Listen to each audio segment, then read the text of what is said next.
Et donc, la question est, combien de pouvoir avons-nous réellement si l'on veut changer le monde, si l'on veut changer notre vie, notre corps? Et la question que nous nous posions tout à l'heure était justement, qui sommes-nous?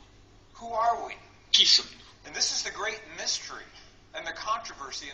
C'est un grand mystère et un sujet de controverse en science. Sommes-nous de simples observateurs, des observateurs passifs de l'univers et du monde? Ou sommes-nous des créateurs puissants? Comme l'ont toujours affirmé les traditions religieuses et spirituelles que nous chérissons le plus. Serions-nous des créateurs puissants qui ont oublié comment utiliser leur pouvoir? C'est donc une grande question que les scientifiques se posent depuis 400 ans. Quand j'étais à l'école, dans les années 70 et les années 60,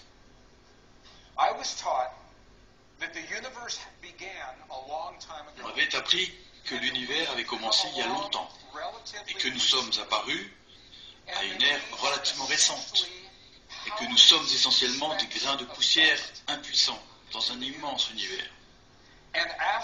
Et que, une fois disparu, l'univers oubliera jusqu'à notre existence même. Voilà ce qu'on m'avait appris quand j'étais à l'école. Ça vous rappelle quelque chose? C'est là une façon de voir. Mais il existe une autre théorie qui dit que, effectivement, l'univers a commencé il y a longtemps et que nous sommes apparus à une ère relativement récente, mais que nous sommes cependant des créateurs puissants et que nous changeons notre monde et l'univers au fur et à mesure que nous vivons notre vie.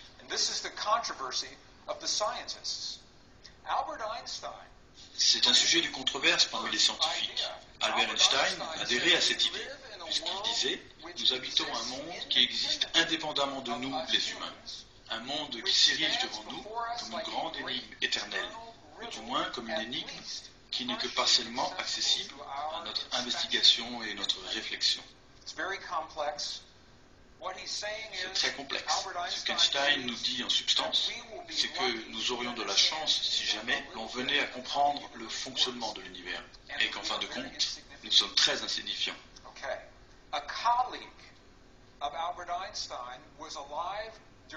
Bien, un des collègues d'Albert Einstein, qui vivait à la même époque que lui, et qui est toujours en vie, le professeur John Wheeler, physicien à l'université de Princeton. Et il dit exactement le contraire. Ces deux hommes ont étudié à la même époque, avec les mêmes informations et les mêmes livres, les mêmes données, mais avaient des opinions très différentes l'un de l'autre. Écoutez ce que dit John Wheeler. Nous ne pouvons pas imaginer, dit-il, un univers sans les humains, car c'est le fait pour nous, les humains, d'observer l'univers qui fait que l'univers est ce qu'il est.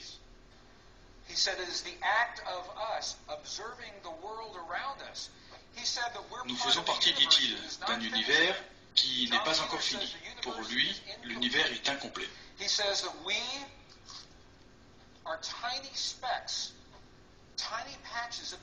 Nous sommes, dit John Wheeler, d'infimes particules dans un univers qui se regarde et se construit de façon participative. J'aime bien le mot participatif. Cela veut dire que nous ne contrôlons pas l'univers, que nous n'imposons pas notre volonté à l'univers, nous participons, nous co-créons. Ça vous parle quand vous entendez des choses comme ça? Permettez-moi de vous poser une question. Explorons un peu cette idée. Je sais que vous ne dormez pas la nuit, tellement que vous êtes occupé à penser pourquoi on n'a pas jamais trouvé la plus petite particule de la matière, n'est-ce pas?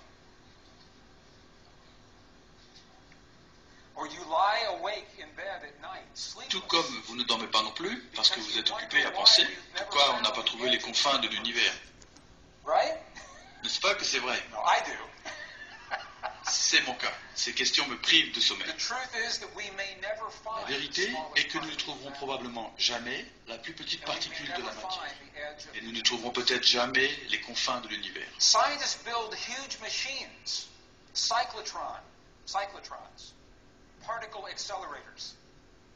Les scientifiques construisent des machines géantes, des cyclotrons, des accélérateurs de particules.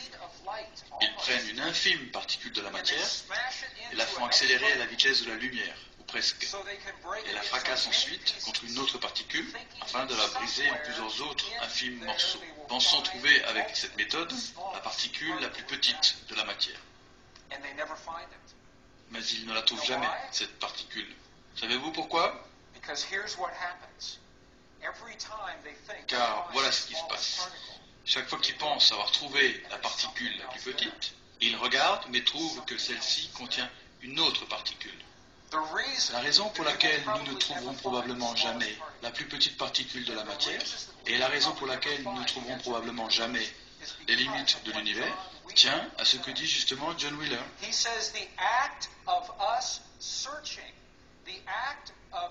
Le fait pour nous, dit-il, de chercher, le fait qu'il y ait un cœur et un esprit humain qui regardent l'univers, et le fait qu'ils s'attendent à y trouver quelque chose, ce fait même créera toujours quelque chose à voir pour l'humain. Le fait pour l'être humain de chercher et de s'attendre à ce qu'il y ait quelque chose à voir, ce fait est en lui-même un acte de création. Vous comprenez? C'est très important. Je vous invite à y penser. Si le fait de regarder et de s'attendre à trouver quelque chose, si c'est cela même qui crée la chose recherchée, qu'est-ce que tout cela signifie lorsque l'on sait que vous êtes conditionné à regarder votre corps, vous recherchez tous les jours ou toutes les semaines et quelque chose qui ne va pas, à y chercher une anomalie, une grosseur, une décoloration. Vous voyez ce que je veux dire? Je ne suis pas en train de vous dire qu'il ne faut pas regarder. Ce que je veux dire, c'est que c'est votre état de conscience qui est important quand vous regardez. Que se passe-t-il quand vous regardez votre corps dans la glace tous les jours et que vous dites « Ah, quel beau corps !» Ça, c'est un acte de création. Vous voyez la différence qu'il y a là?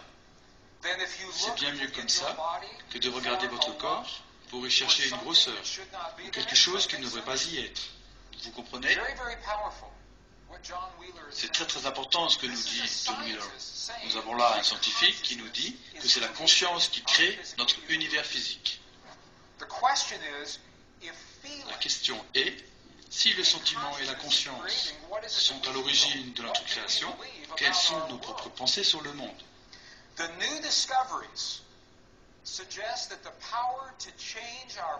Les nouvelles découvertes suggèrent que le pouvoir de changer notre corps et notre monde est étroitement lié à ce que nous appelons croyance.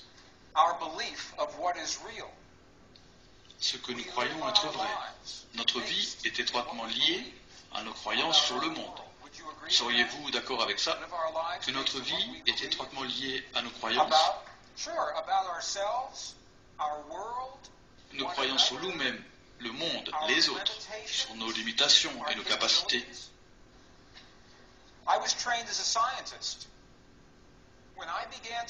J'ai d'abord reçu une formation scientifique avant de commencer à comprendre que nous basions notre vie sur nos croyances. Ma question est, d'où viennent nos croyances?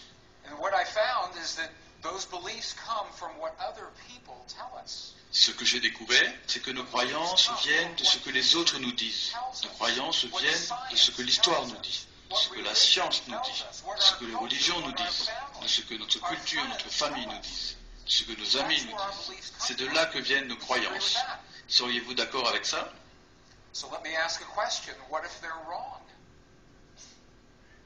Alors, permettez-moi de vous poser une question. Et s'ils ont tort? Et si vous et moi basions notre vie sur des croyances erronées?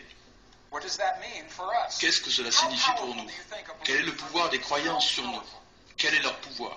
Vraiment.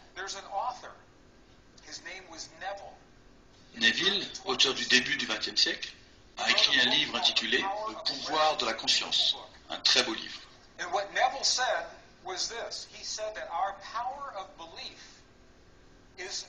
Ce que dit personnel et que le pouvoir de nos croyances est un pouvoir infini contre lequel aucune force terrestre ne peut prévaloir.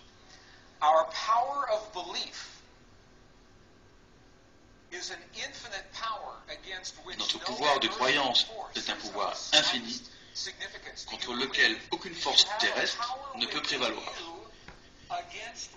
Pensez-vous que vous avez un pouvoir en vous contre lequel aucune force terrestre ne peut prévaloir? Pensez-vous que c'est possible? Permettez-moi de vous montrer quelques exemples. Permettez-moi de partager avec vous des exemples qui relèvent du miracle. Vous avez tous entendu parler de ces histoires miraculeuses. Voici l'histoire d'une femme qui a soulevé une voiture qui pesait 20 fois le poids de son corps pour libérer une personne qui était coincée sous une voiture après un accident.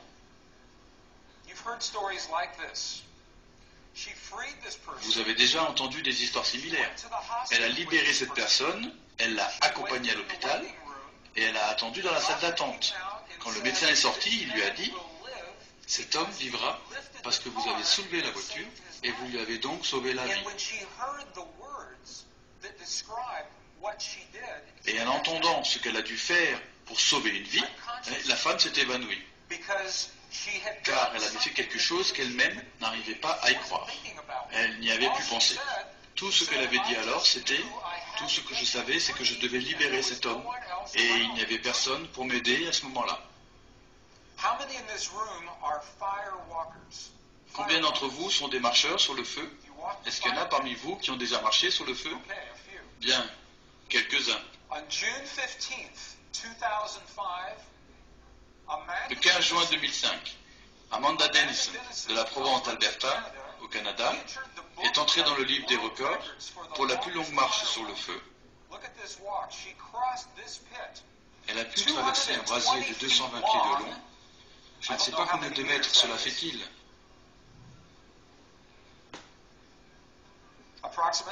Approximativement. Bien, c'est une longue traversée sur un brasier d'une température d'environ 900 degrés. Elle a traversé le feu et en est sortie indemne. Ce que vous voyez là, c'est la photo d'Amanda qui marche sur le brasier. Et ça, c'est la photo d'Amanda après qu'elle a marché sur le feu. La question est pourquoi Amanda est sortie indemne? Pourquoi aucune blessure?